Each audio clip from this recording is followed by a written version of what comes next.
Wes. Assalamualaikum warahmatullahi wabarakatuh. Saya Hana Raffi Putra Andika, Hukum Ekonomi Syariah, kelas F. Ini membuat video ini untuk memenuhi tugas UAS mata kuliah Sejarah Peradaban Islam. Menceritakan tentang mendeskripsikan secara singkat tentang proses berdiri masa kejayaan, faktor-faktor penyebab kemunduran salah satu daulah Islam, yaitu Daulah Turki Utsmani. Saya langsung mulai saja. Proses berdirinya Daulah Turki Utsmani ini didirikan oleh Utsman I pada tahun 1299 Masehi di wilayah Anatolia, setelah runtuhnya Kesultanan Seljuk Rum akibat serangan Mongol. Nah, awalnya Daulah Turki Utsmani ini hanya sebuah beylik atau kepangeranan kecil.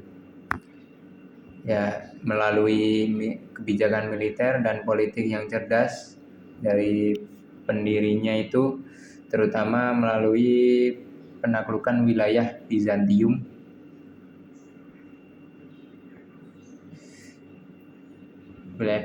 yang melemah pada saat itu. Daulah ini secara bertahap memperluas kekuasaannya. Puncaknya adalah pada penaklukan Konstantinopel pada tahun 1453 Masehi oleh Sultan Muhammad Al-Fatih atau Mehmed II. Itu yang menandakan akhir kekaisaran Bizantium dan menjadikan kota tersebut sebagai ibu kota baru Daulah Turki Utsmani, yaitu Istanbul.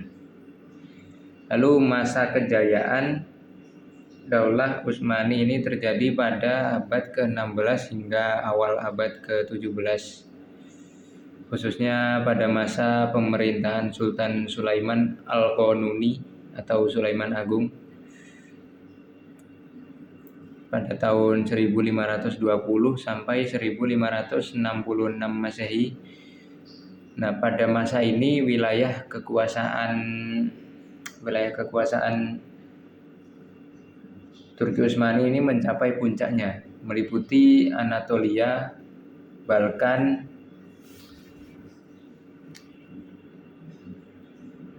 sebagian besar Timur Tengah, termasuk Mekah dan Madinah, Afrika Utara hingga Aljazair dan Laut Hitam. Lalu militernya juga sangat kuat dengan adanya pasukan elit Janissary dan armada laut yang menguasai Mediterania. Lalu administrasi dan hukumnya ditata dengan baik. Nah, ini Sulaiman ini dikenal karena kodifikasi hukumnya yang mengatur berbagai aspek kehidupan dengan cermat. Lalu seni dan arsitektur yang berkembang pesat itu ditandai dengan pembangunan masjid, jembatan, dan istana megah, yaitu diantaranya itu dirancang oleh arsitek terkemuka, yaitu Mimar Sinan. Itu. Lalu berikutnya faktor-faktor penyebab kemunduran Daulah Utsmani ini berlangsung secara bertahap, yaitu mulai akhir pada abad ke-17 hingga keruntuhannya itu pada tahun 1924 Masehi. Faktor utamanya ini meliputi faktor internal ya, yaitu kelemahan kepemimpinan, yaitu pergantian sistem suksesi yang tidak lagi menjamin kepemimpinan yang cakap. Ya, jadi munculnya sultan-sultan yang lemah dan menimbulkan praktik korupsi. Lalu kelemahan militer dan teknologi. Jadi pasukan elit Janissary ini yang sebelumnya menjadi kekuatan politik yang dominan ini, mereka menolak reformasi. Itu menyebabkan Daulah Utsmani ini tertinggal dalam teknologi militer dibanding negara-negara barat yang mulai mengalami revolusi industri. Lalu berikutnya krisis ekonomi. Ini karena ketergantungan pada pendapatan hasil penaklukan, itu masuknya perak dari dunia baru yang menyebabkan inflasi dan kerugian akibat lemahnya eksplorasi, akibat penemuan jalur laut baru oleh bangsa Eropa. Lalu berikutnya kebangkitan nasionalisme. Nah, ini kebangkitan semangat nasionalisme di antara bangsa-bangsa yang ditaklukkan Turki Utsmani ini, utamanya di Balkan dan Arab. Nah, itu juga didukung oleh kekuatan-kekuatan Eropa. Lalu intervensi asing. Intervensi asing ini meliputi negara-negara Eropa, yaitu Rusia, Inggris, Prancis. Ini mulai campur tangan dalam urusan Utsmani,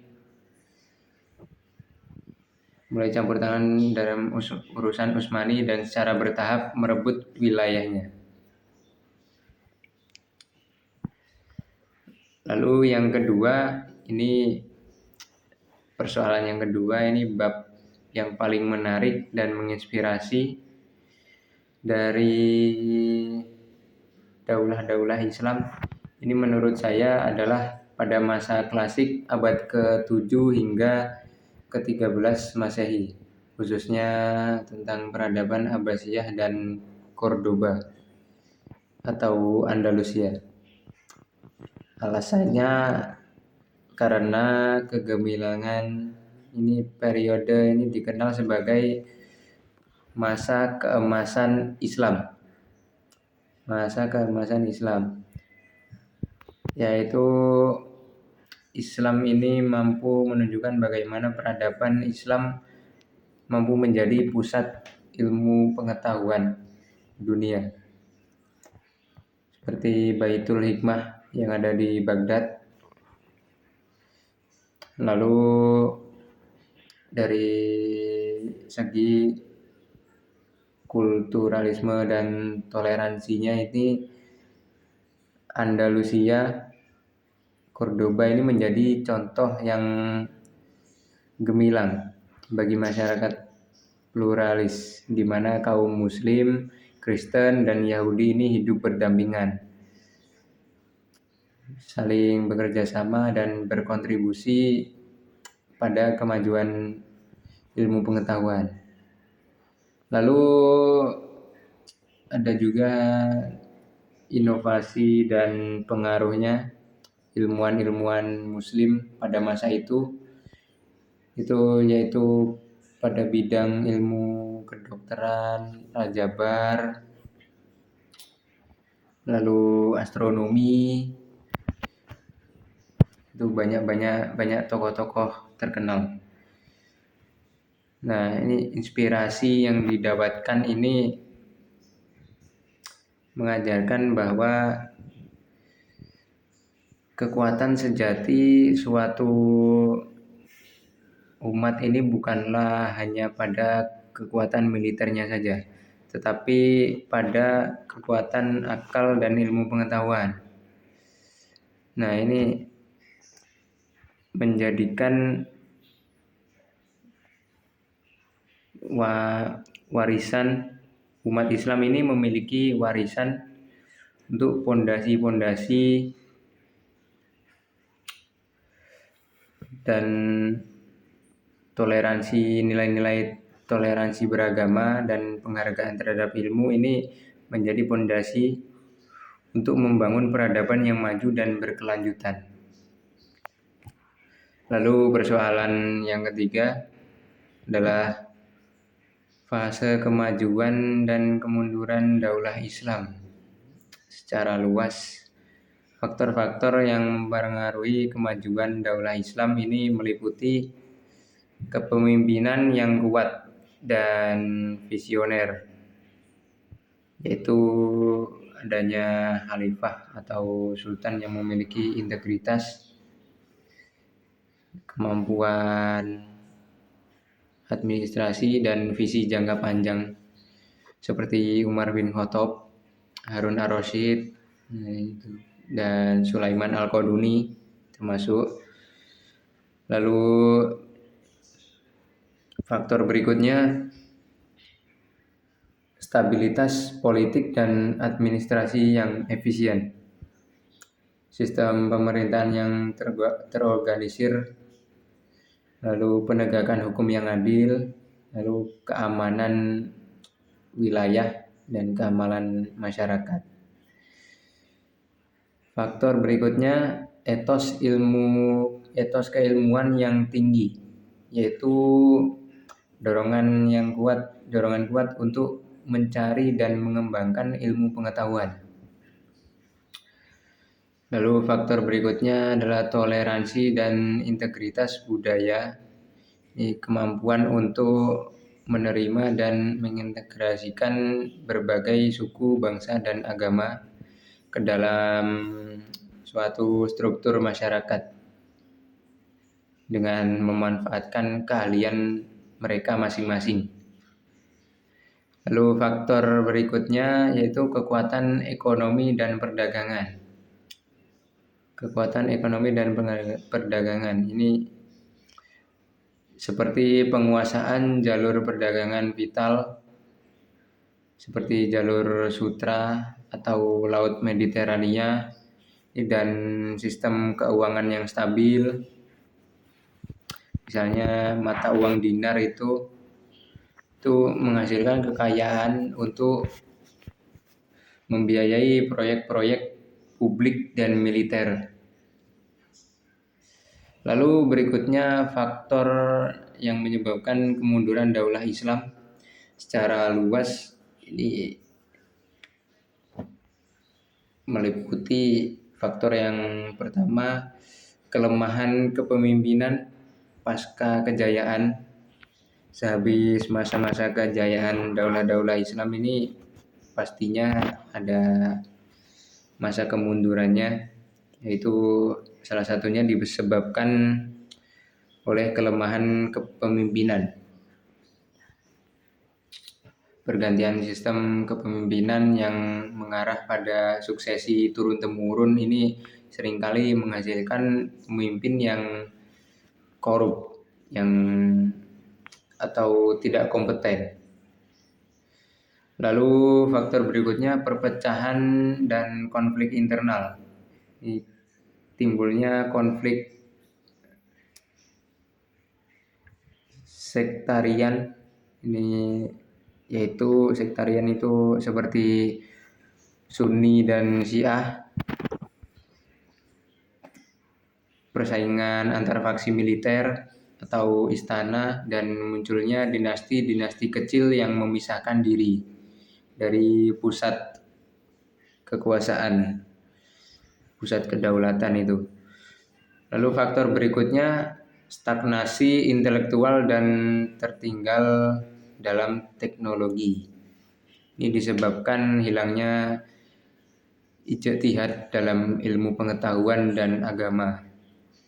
Lalu faktor berikutnya krisis ekonomi dan korupsi. Ini selalu terjadi bahkan hingga saat ini, yaitu beban pajak yang tinggi, korupsi yang merajalela di kalangan pejabat, dan kekalahan dalam persaingan ekonomi global. Ya, ini Indonesia juga mengalami hal-hal tersebut. Lalu serangan dan intervensi eksternal. Pada masa itu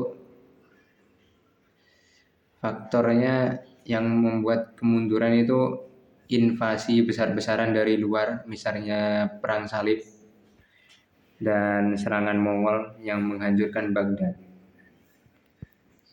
Lalu berikutnya itu solusi untuk mencegah runtuhnya daulah Islam. Ini solusi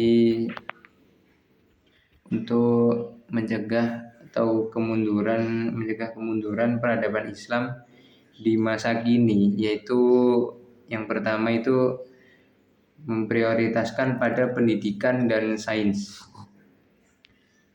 mengembalikan etika keilmuan seperti halnya pada saat di Baitul Hikmah dengan membakar uang dalam riset teknologi dan pendidikan berkualitas serta mendorong kembali tradisi ijtihad dalam sains dan beragama. Lalu yang kedua, ini pemerintahan yang bersih dan berkinerja. Itu menerapkan sistem kepemimpinan dan administrasi yang berdasarkan meritokrasi, transparansi, dan akuntabilitas, serta memberantas korupsi secara tegas. Lalu yang ketiga, ini penguatan persatuan umat, yaitu mengedepankan toleransi dan persaudaraan Islam. Lalu yang keempat, kemandirian ekonomi, yaitu membangun kekuatan ekonomi yang tidak hanya berbasis pada sumber daya alam, tetapi juga inovasi, industri, dan penguasaan teknologi digital yang berdiri independen. Lalu persoalan yang keempat, yaitu perbedaan ekspansi antara Barat dengan ekspansi Islam. Ini ekspansi Islam, ini motif utamanya adalah dakwah, menyebarkan ajaran Islam. Lalu kalau ekspansi Barat ini 3G, Gold, Glory, and Gospel. Lalu kalau Islam ini tujuan akhirnya adalah integrasi wilayah baru ke dalam daulah Islam dengan hak-hak sebagai warga negara. Nah, kalau Barat ini adalah tujuannya eksploitasi sumber daya alam dan manusianya untuk kepentingan negara metropolis, untuk kepentingan negara induk Barat saja, serta dominasi politik. Lalu perbedaan terhadap perlakuan penduduk yang ditaklukkan, ini kalau Islam, penduduk non-Muslim diizinkan memegang keyakinan dan hukum mereka sendiri, dijamin keamanannya, dan membayar jizyah sebagai pengganti kewajiban militer.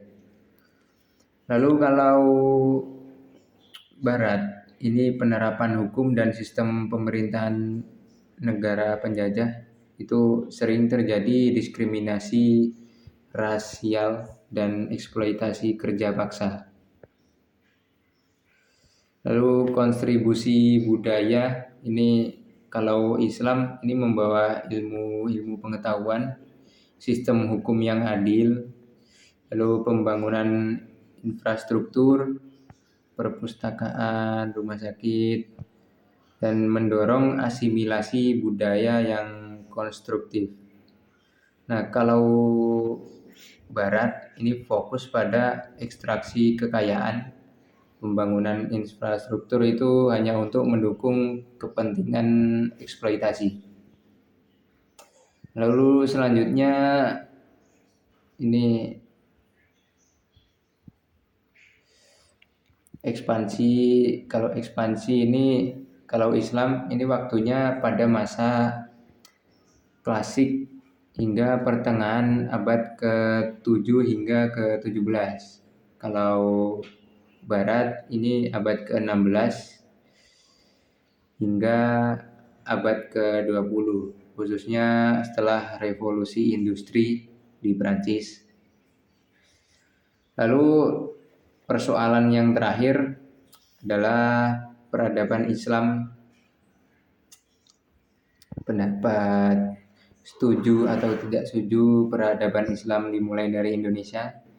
Ini saya memilih jawaban setuju. Alasannya karena Indonesia sendiri adalah negara dengan populasi Islam terbesar. Nah, ini jumlah ini memberikan potensi demografi dan sumber daya manusia yang sangat besar untuk menjadi pusat peradaban Islam.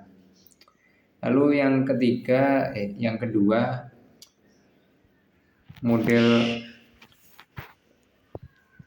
model Islam di Indonesia ini mengajarkan Islam yang moderat, toleran, dan inklusif. Lalu yang ketiga, demokrasi dan pluralisme, yaitu keberhasilan Indonesia dalam mengintegrasikan Islam dengan sistem demokrasi dan pluralismenya. Lalu yang keempat, modal budaya. Ya, Indonesia sendiri memiliki warisan budaya yang kaya dan telah teruji mampu menginkorporasi nilai-nilai Islam tanpa menghilangkan kearifan lokalnya. Lalu berikutnya, cara menghidupkan kembali peradaban Islam di masa sekarang ini. Yang pertama adalah menghidupkan kembali etos keilmuan dan teknologi, yaitu prioritas riset. Ini membakar uang pada sumber daya secara masif untuk riset di bidang sains, teknologi, dan inovasi. Lalu pendidikan, mengintegrasikan pendidikan agama dengan ilmu pengetahuan umum yang berkualitas tinggi. Lalu yang kedua, kepemimpinan global yang berbasis nilai, yaitu diplomasi moderat.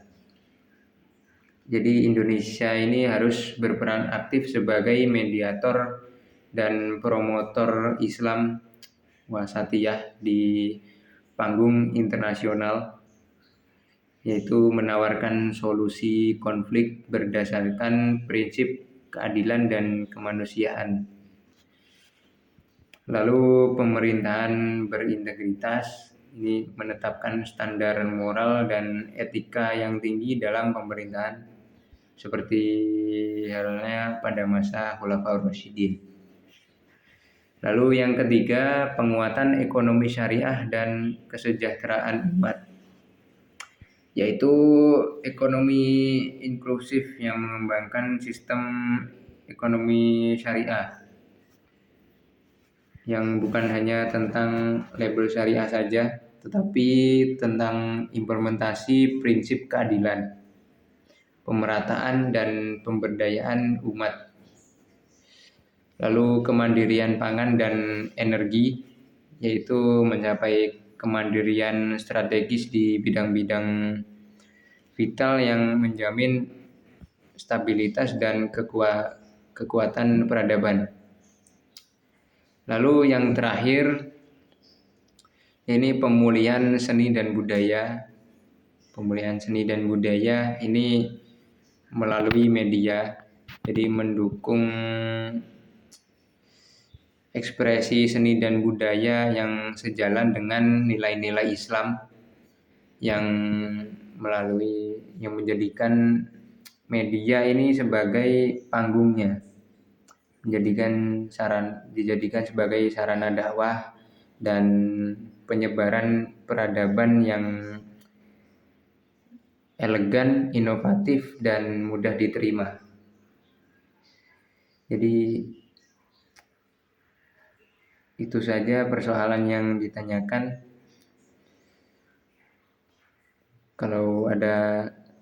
Bila ada salah kata, kurang lebihnya saya mohon maaf. Saya Hana Raffi Putra Andika, pamit undur diri. Wassalamualaikum warahmatullahi wabarakatuh.